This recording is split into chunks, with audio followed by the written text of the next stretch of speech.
कभी राम बन के कभी श्याम बन के चले आना प्रभु जी चले आना। कभी राम बन के कभी श्याम बन के चले आना प्रभु जी चले आना। હેલો દોસ્તો, જય શ્રી કૃષ્ણ. કેમ છો બધા? મજામાં છો ને? અને મજામાં જ રહેજો. મારો રામ અને શ્યામ સદાય સર્વને હંમેશા સુખી રાખે, મજામાં રાખે. આજ રામ અને શ્યામને આપણે આંગણે બોલાવ્યા. શું કામ ખબર છે? કે આપણે એને ગોતવા જઈએ છીએ ને, ત્યાં શું છે? ખાલી 4 દિવાલું જ છે, મંદિરનો આકાર દઈ દીધેલો છે અને વચમાં બેહાડી દીધેલો છે. મૂર્તિ છે, મૂર્તિ. જે કોઈ લોકો તીર્થધામમાં જઈને આવ્યા ને એમને મને મારા ફેસ ટુ ફેસ વાતો કરીને ત્યારે એમ થયું કે સારું છે, અમે અમારા આંગણે 33 કરોડ દેવી દેવતાઓ વાસ કરે છે. અમારે બીજે ભાડા દઈ અને ખોટો ટાઈમ બગાડી અને દિવાલોના 4 દિવાલોની વચમાં બેઠેલી મૂર્તિના દર્શન કરવા અમારે નથી જવું પડતું. અમારા આંગણે જ 33 કરોડ દેવી દેવતાઓ છે. એમ થતું હશે ને કે આ બાઈ હું બેઠી બેઠી આ કૈલાસબેના બેઠા બેઠા હું બોલે છે. પણ મેં જે વાતો સાંભળીને કદાચ તમે સાંભળો ને તમને એમ થાય કે ના ના હો ભાઈ, ક્યાંય જવાની જરૂર નથી. રામને બોલાવો કે શ્યામને બોલાવો કે શંકર ભગવાનને બોલાવો, એ બધા હાજરીમાં જ આપણી હારે જ છે. આપણી હારે જ છે એ ભગવાન. બધાય કહેવાનો મતલબ એ છે કે તમે 4 દિવાલોની અંદર મૂર્તિ આટલી કેવી બેઠી હોય ને એની અંદર તમે ભગવાનને જોશો ને તે એમાં કાંઈ ભગવાનનો આત્મા તમને નહીં દેખાય. એ તો તમને ખાલી મૂર્તિ જ દેખાશે. અને મૂર્તિની ઉપર નામ નહીં લખ્યું હોય, મૂર્તિનો આકાર આપ્યો હશે કે મૂર્તિ ઉપર મોરપીંછ હશે, હાથમાં વાસળ હશે તો આપણે કૃષ્ણ ભગવાન સમજશું. પાછળ તીરકાંઠા હશે, હાથમાં બાણ હશે તો આપણે શ્રી રામ સમજશું. અને એને મારો ભોળિયો ગળામાં નાગ વીટીને બેઠો હોય છે એટલે આપણે એમ થશે કે શંકર ભગવાન છે. મૂર્તિ ઉપર કાંઈ નામ નથી લખેલા.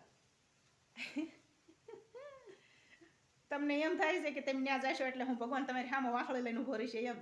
ના ના, એ કોઈની સામે ઊભો રહ્યો નથી અને રહેશે નહીં. પણ એ તો તમે અંતરનો હાથ કરો ને, જે દી તમે 12 હાંધો ને 13 તૂટો ને તે જ્યારે તમારો એકય કરતી હાંધા મેળ ન થાય ને, જ્યારે તમે અંતરથી હાથ કરો ને કે હે દ્વારિકાવાળા, તે દી તમારો અવાજ સાંભળશે અને તે દી અહીંયા આવશે.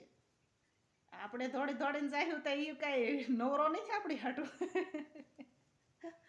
ભલે જવું પડે, તીર્થધામ કરવા જરૂરી છે, પણ અમારી જેમ અમે અહીંયા ગાયોમાં અટવાણા છે, નગર એમ જાવી એમ જ છે. એમે કાંઈ નથી જાવી એમ નથી, એમે બધે રખડવી એમ સીવી જ દે. પણ ટૂંકમાં કહેવાનો ભાવાર્થ એટલો છે કે જે વ્યક્તિ જઈને આવ્યા ને એમણે જે કાંઈ વાતચીત કરીને એ કે બેન જ્યાં જાવ ત્યાં પૈસો, પડદા આડા થઈ ગયા હોય, મૂર્તિ આડા, ભગવાનના દર્શન આડા પડદા થઈ ગયા હોય, પૈસા આપો તો દર્શન થાય. વિચાર કરો, તમે પૈસા આપો તો દર્શન થાય. એ કેવા ભગવાન? હે, એ ભગવાન નહીં, એ ઓલા જે ત્યાં બેઠા હોય ને પૂજારી, ઈ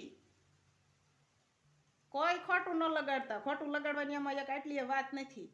હા, જરાક વિચારજો. ભગવાન આપણી હાજરા હજુર છે, કણે કણમાં ભગવાનનો વાસ છે. બાકી તમે મૂર્તિની દર્શન કરવા જાઓ ને આડા પડદા પાડીને પછી એમ કહેશે કે આટલા પૈસા આપો તો દર્શન થાય. રૂબરૂ સાંભળેલી ઘટના છે હો બાપા, આમાં એક શબ્દ ખોટો નથી. એટલે ક્યાંય દોડવાની જરૂર નથી, ક્યાંય દોડવાની જરૂર નથી.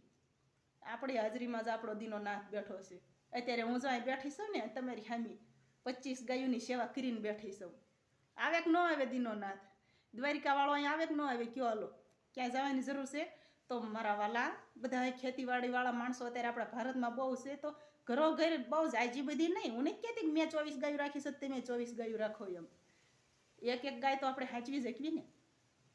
માત્ર એક જ ગાય સાચવવાની છે. ઘરો ઘર એક ગાય રાખી લો, ક્યાંય જવાની જરૂર નહીં પડે. દ્વારિકા વાળો આપણા આંગણે આવીને રમશે.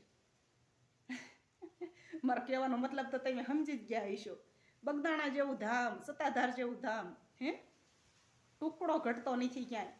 અને આમ બધે ઓલો મેળો ને પેલો મેળો ને ફલાણો મેળો ને મેળામાં જઈને આવ્યા માણસો મહિનો દી. અહીંયા આવીને પછી એમ કહેશે કે ઓહો લૂંટારા જ નકરા મળ્યા, નકરા લૂંટારા જ મળ્યા. કોઈકના ફોન ખોવાઈ ગયા, કોઈકનું કાંઈક ખોવાઈ ગયું, કોઈકનું કાંઈક ખોવાઈ ગયું.